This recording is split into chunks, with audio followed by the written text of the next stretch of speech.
I can waste power in the world of Caesar. We're doing it by the billions every year with our little war and all the nonsense we have in the world. This power you can't waste. You can misuse it, but you can't waste it. I can misuse it every moment of time by imagining unlovely things about people, unlovely things about myself. And I can use it hatefully. Well, I can't waste it. I'll show you why you can't waste it. One night, many, many years ago, I suddenly became aware of two beings.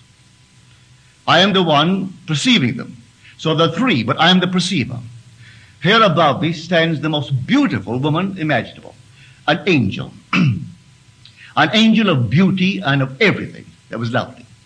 And below me, the most monstrous thing that man could ever conceive.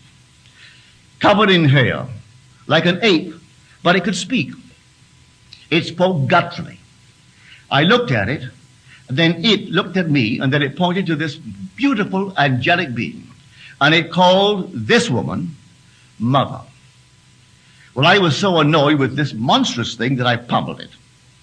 It gloated. It loved violence. It fed on violence. Every time I was violent, it became stronger. And this beautiful thing, glowing, but this one is calling it Mother. And suddenly, as I am beating this thing, I realize, well, this is the embodiment of all of my misspent energy. As this one is the embodiment and personification of every noble thought I've ever entertained. I looked at this thing. I had no one with whom I could swear. I felt a compassion I have never known before. I looked at this monstrous thing and realized it is but the result of my own misused energy. It never should have been given birth. And I say to myself, I will redeem you if it takes me eternity. I pledged myself to redeem it. Do you know what happened? At that very moment before my eyes, the whole thing withered. That monstrous thing, the embodiment of power, horrible looking thing, it all got smaller and smaller and smaller and left no trace of ever having been present. But as it got smaller and smaller and disappeared, the energy returned to me. I felt infinite power. I felt like I could have done anything. The power returned to me. It wasn't wasted. It was misused, but not lost. Nothing is lost in all my holy mountain. So you can't lose the power. You can misuse the power, but you can't lose it. But you'll confront it one day in a monstrous thing like that. And you'll do exactly what I did.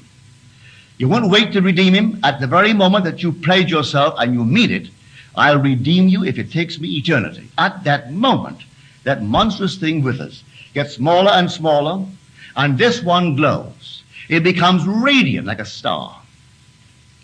She is the embodiment and the permanent personification, getting ever greater, of your own noble, wonderful thoughts. Every lovely act of yours feeds her. Every ignoble act of yours feeds him. And they walk with you. This one whispers the lovely things, encouraging you to be noble. And this one whispers the violent things. If you are at the crossroads as to what you should do, this one wants to be fed. He can only feed on violence. And this one can only feed on the noble, lovely thoughts of man. And man creates them. You see your own creation, and it's all the same power of your own wonderful human imagination. From then on, you know where you are.